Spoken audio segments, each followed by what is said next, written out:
नमस्कार, मैं हूं केशव तिवारी और अलग अंदाज में रहती हैं खबरें हमारी। मध्य प्रदेश के अंदर अभी 2 चरण के चुनाव बाकी हैं और जिस तरीके से 2 चरण के चुनाव हुए उसमें कम वोटिंग को देखते हुए बूथ मैनेजमेंट के मास्टर अमित शाह ने मध्य प्रदेश के तमाम नेताओं की क्लास ले ली।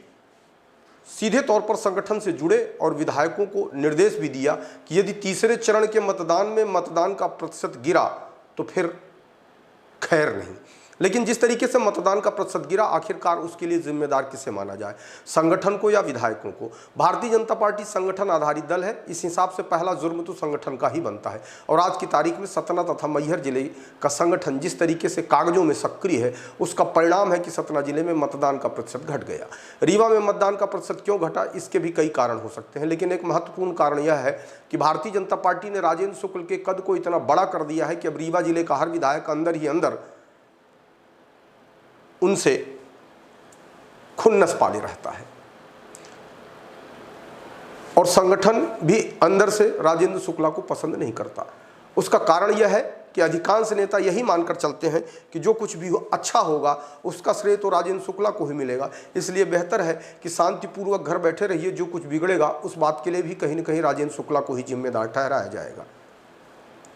दूसरे चरण का जो मतदान हुआ उस मतदान में सर्वाधिक कम प्रतिशत रीवा जिले का ही था। सतना जिले में कहने के लिए भारतीय जनता पार्टी की सरकार में एक राज्य मंत्री बनाई गई हैं जो स्वयं रैगांव विधानसभा से 32,000 से अधिक वोटों से विजयी हुई। सतना और मैहर जिले में 5 विधायक हैं। इसके अलावा राम खिलावन जैसे नेता जो पूर्व में मंत्री रह चुके हैं, नागेंद्र सिंह भी पूर्व में मंत्री रह चुके हैं, कई पूर्व विधायक भी हैं, वर्तमान में जिला पंचायत के अध्यक्ष भी भारतीय जनता पार्टी के ही हैं, कई पूर्व अध्यक्ष भी भारतीय जनता पार्टी से जुड़े हुए हैं। सतना शहर में महापौर भी भारतीय जनता पार्टी के हैं, नगर निगम अध्यक्ष भी भाजपा के हैं, कई लोग पूर्व राज्य मंत्री का दर्जा प्राप्त भी हैं।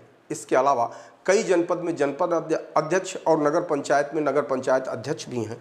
इतना सब कुछ होने के बाद भी जो कांग्रेस से पलटन आई उसकी तो हम गिनती ही नहीं कर रहे हैं। भारतीय जनता पार्टी का बड़ा से बड़ा मंच भी तब छोटा पड़ जाता है जब नेता मुख्यमंत्री के बगल से बैठने के लिए लालायित हो उठता है। अगर सारे नेताओं के नाम भी मंच से स्वागत सत्कार के लिए लिए जाएं तो एक वार्ड की पूरी वोटर लिस्ट के बराबर उन नेताओं के नाम होंगे। इतना सारा सब कुछ उल्लेख करने के बाद हम संगठन के पदाधिकारी की बात कर ही नहीं रहे हैं। यदि संगठन के पदाधिकारी का उल्लेख कर दिया जाए और पूर्व पदाधिकारी का उल्लेख कर दिया जाए तो 2-4 मंच बनाने पड़ेंगे भाजपा के नामचीन चेहरों को बैठने के लिए। जिस तरीके से पहले कांग्रेस में आरोप लगाया जाता था कि कांग्रेस में कार्यकर्ता कम नेता ज्यादा है, कमोबेश वही संस्कृति भारतीय जनता पार्टी में भी पनप रही है। भारतीय जनता पार्टी ने एक नारा दिया, कांग्रेस मुक्त भारत। निश्चित तौर पर कांग्रेस की पूरे देश में उस तरीके की आभा नहीं बची है जिस तरीके की आभा पहले हुआ करती थी, लेकिन कांग्रेस मुक्त भारत बनाने की परिकल्पना संजोकर चलने वाली भारतीय जनता पार्टी अब कांग्रेस युक्त भारतीय जनता पार्टी हो गई है।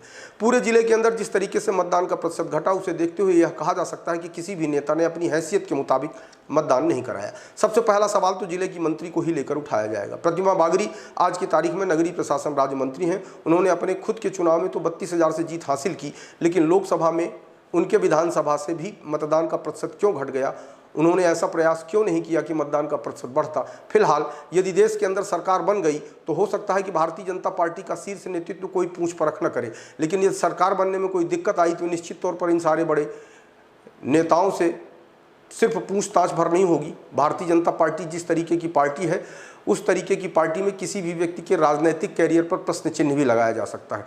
चुनाव के पूर्व बीडी शर्मा सतना आए थे, जिसमें पूर्व विधायक शंकर लाल तिवारी के घर एवं चंद्रकमल त्रिपाठी के घर गए थे। आखिरकार उनके घर जाने की जरूरत क्या थी? क्या भारतीय जनता पार्टी के लोगों ने इन दोनों नेताओं के विरुद्ध कोई शिकायत की थी? यदि नहीं की थी तो फिर जाने की वजह क्या थी? यदि जाने की कोई वजह थी तो उसे भी साफ किया जाना चाहिए था। भारतीय जनता पार्टी का मजबूत संगठन होने के बाद भी जिस तरीके से चुनावी कार्यक्रम और मतदान को लेकर जिस तरीके की सक्रियता संगठन को दिखानी चाहिए थी, उस तरीके की सक्रियता संगठन ने क्यों नहीं दिखाई, यह भी अपने आप में एक बड़ा सवाल है। लेकिन एक बड़ा सवाल यह भी है कि आखिरकार भारतीय जनता पार्टी ने मोदी की गारंटी दे रखी है। प्रधानमंत्री आवास योजना के तहत तमाम लोगों को आवास उज्ज्वला योजना के तहत महिलाओं को सिलेंडर बांटा गया। आयुष्मान योजना के तहत तमाम लोगों को स्वास्थ्य की सुविधाएं दी गई।